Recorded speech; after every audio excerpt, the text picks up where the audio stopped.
Pēc piedzīvojuma ar runāšanu mēlēs es jūtu, ka valodas man nāks viegli, un tā tas arī bija. Es ātri iemācījos dziedāt garā, kaut gan nekad nebiju bijis dziedātājs un pat nepazīstu mūzikas skaņas.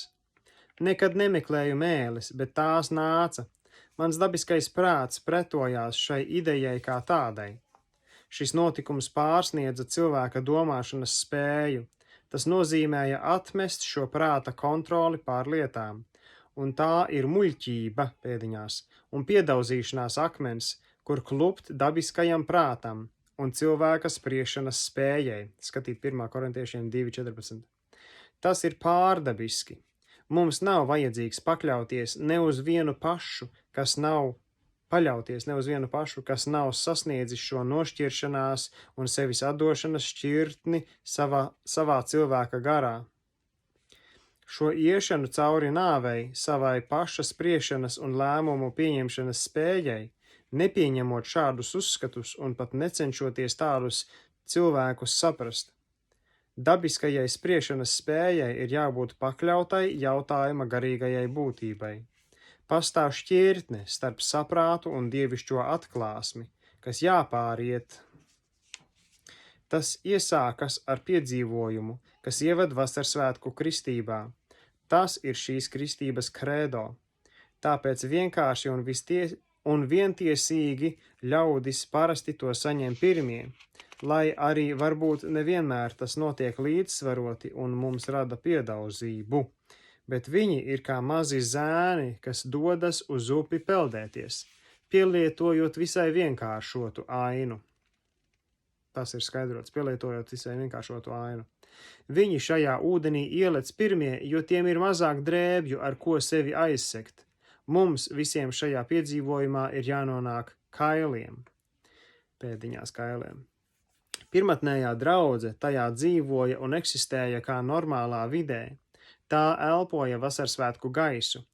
Saskati viņu nošķiršanos gara darbam, viņu pārdabiskās dāvanas un to spēku. Bet mūsu pēdiņās gudrās galvas, iekavās tie, kas uzskata, ka pazīst gara spēku, iekavas cieti, nevar to sasniegt. Tās gudrās galvas nevar to sasniegt. Šī piedzīvojuma priekšā ir jākļūst par muļķi, neko no sevis vairs nezinot un nepazīstot. Tikai tā mēs varam saņemt Kristus prātu. Nedomāju sacīt, ka tagad mums nepārtraukti būs jārunā mēlēs. Kristība nav tikai mēlis. Mēs varam dzīvot šajā apgaismības, gara gaismas un nošķiršanās vietā un joprojām runāt savā pašu valodā. Bībele taču netika sarakstīta mēlēs. Mēs varam droši dzīvot garā visos laikos. Šis nošķiršanās dziļums ir aizgājis viss, pēdiņās es apzinoties, ka neko nezinām, ka mums nekā nav. Izņemot to, ko gars mums tagad mācīs un iedvesmos. Tā ir patiesas kalpošanas spēka vieta. Tur nav nekas vairs palicis, izņemot Dievu un šķīstu garu. Tur katra cerība vai dabisko spēju apzināšanās ir aizgājusi. Viņā mēs elpojam, kā tam ir jābūt. Vējš, pēdiņās vējš, vasarsvētku dienā bija Dieva elpa, Apustuļu darbi 2.2. Bet ko mēs vēl šajā sakarā varam sacīt? Tam jābūt piedzīvotam, lai to vispār spētu saprast. To nevar izskaidrot. Mums patiešām ir jābūt piešķirtam garā mēram pirms visa cita. Par šo faktu liecina vēsture. Mēs nevaram iegūt vasarsvētku kristību bez tā. Apustuļi saņēma to pēkšņi un visā pilnībā, un saņemt var tikai vienkārša ticība un nošķiršanās dzīve, bet cilvēku pašu spriedelēšana tajā tikai atrod visādas iebildes, kļūdas un šķietamību. Es runāju mēlēs, šajā pirmajā reizē iespējams apmēram kādas 15 minūtes. Tad nāca turpmākās gara inspirācijas. Kopš tā laika esmu runājis, bet nekad neesmu atļāvies tās reproducēt. Tā kā mākslīgā veidā atkārtot. Tās imitēt būtu muļķība un dieva zaimošana. Piedzīvojums pats par sevi jau atklāja aiz sevis apzināšanos par pilnīgas nošķiršanās stāvokli uz to kungu, kas ir arī pilnīgas atdusas vieta no saviem paša darbiem un sava prāta darbības. Tas atstāja uz mani apziņu par pilnīgu Dieva kontroli un viņa klātbūtni. Tas bija mans vissvētākais piedzīvojums. Daudzi ar šo principu un dāvanu ir rīkojušies muļķīgi. Viņi ir pārtraukuši turpināt garā un tādējādi ir likuši citiem paklupt. Tas ir atnesis lielu ļaunumu, bet piedzīvojums joprojām paliek un ir realitāte, kā vēsturē, tā arī mūsu dienās. Kopš pirmatnējā draudze pazaudēja garu, visas atziņas ir deformējušās un pārvērtušās tikai par intelektuālu zināšanu kopumu.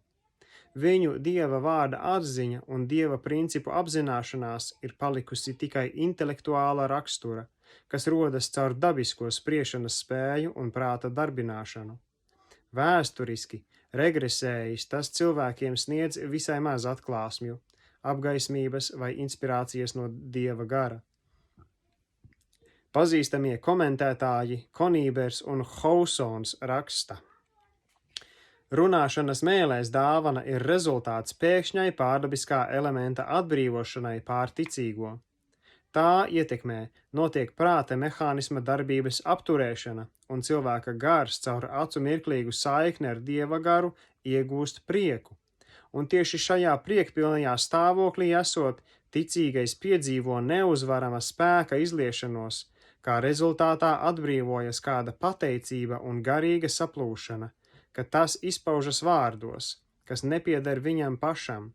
Šāds cilvēks kļūst pilnīgi vienaldzīgs pret to nozīmi.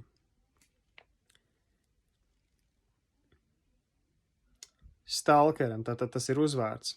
Viņa Pāvila dzīvē ir sekojušas rindas. Pāvila dzīve, acīm redzot, tas ir kaut kāds izdevums. Stalkeram viņa Pāvila dzīvē ir sekojušas rindas. Runāšana mēlēs ir darbības veids, kur runātājs izlēja bezkaislīgu rapsodiju, caur ko viņa ticība iegūst izpausmes veidu un pacēlumu. Kādi nespēja citiem neko pateikt par izrunātā saturu, kamēr kādiem citiem tas nāk ar pievienotām papildus spējām. Ir arī tādi, kas, lai gan paši nespēja runāt mēlēs, spēja izlūkot to, ko inspirētie runātāji izsaka. Visos gadījumos šķiet, tur notiek neparedzēta un neizskaidrojama inspirācija tā, ka tas, kas tur tiek darīts, nav iepriekš izskaidļojams un sagatavojams, bet ir spēcīga un negaidīta impulsa sekas.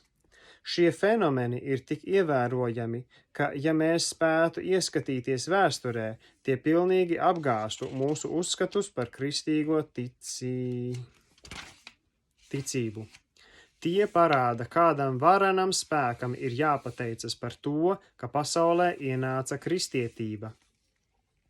Bet unikālā gara dāvana tika pārvērsta grēka instrumentā, jo tie, kuros bija izpausmes dāvanas, tādas kā brīnumu un mēļu dāvanas, neprata ar tām rīkoties un tās kļuva par pamatu uzpūtībai.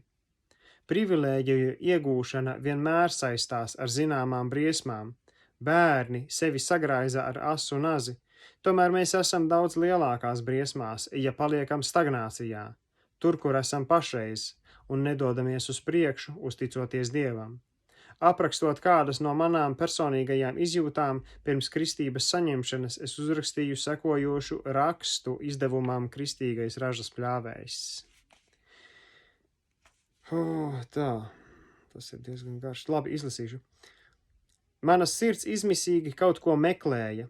Kad atnāca gaisma, es sāku saukt: Dievs, atbrīvo mani no manas reliģiskās pašapziņas. Man visai reti bija gadījies nonākt pazemībā, apkaunojumā un negodā, kā toreiz tajā vīzijā par manu labo stāvokli, pēdiņās labais stāvoklis, par manu labo stāvokli Dieva acīs. Mans reliģiozais piemīlīgums pārvērtās totālā sagrāvē. Jūtu, ka nespēju par to ne dzirdēt, ne arī domāt. Man gribējās pat aizmirst manu paša vārdu un savu identitāti, un tā es novērsos no ekstrēmiem sasniegumiem priekš Dieva, uz ko manām acīm patika lūkoties kaut kad senāk. Tagad es tos visus uzskatīju kā velna kārdinājumus sevis pašpaaugstināšanai. Tomēr toreiz reliģiskajām misijām tika iesniegtas ieteikuma vēstules, sacerējumi, kam bija jāpauž manu pārākumu pār citiem. Sprediķi, kas agrāk man bija šķituši meistariski sacerēti atziņā un konstrukcijā, tagad mani šķebināja, jo es tajos visos atradu lepnības elementu.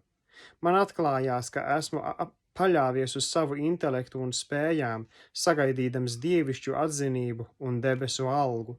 Tikai Jēzus asinis vismaz daļēji bija izbalējušas, bet es biju atkarīgs arī no kādām citām lietām, kas man bija ieteiktas un ko biju piesavinājies. Kad nāca apskaidrība šajās lielajās briesmās, es sāku iznīcināt agrāk tik vērtīgos dokumentus, viltus liecības, lai čūska vairāk mani nekārdinātu un necenstos aizraut no tā kunga, viena paša un no viņa pietiekamības. Tas nozīmēja dziļu sirds izmeklēšanu. Bijušās kalpošanas tagad man pārvērtās par pilnīgi tukšu vietu, un tas man sniedza lielu atvieglojumu. Un es sāku no nulles līmeņa, it kā es nekad neko agrāk nebūtu sasniedzis. Jūtu, ka stāvu viņa priekšā ar tukšām rokām. Pārbaudījumu uguns šķiet kausēja projām visus manas reliģiozās darbošanās sārņus. Dievs negribēja, lai es tajos palieku. Nākotnē man bija jāaizmirst visu, ko es varēju pats paveikt Dievam. Tam vairāk neizdosies mani ievilkt lamatās, un manas domas būs tādas, ka es nekad neko neesmu darījis Dievam pa prātam. Tā bija mana drošība, manas nākotnes cerība.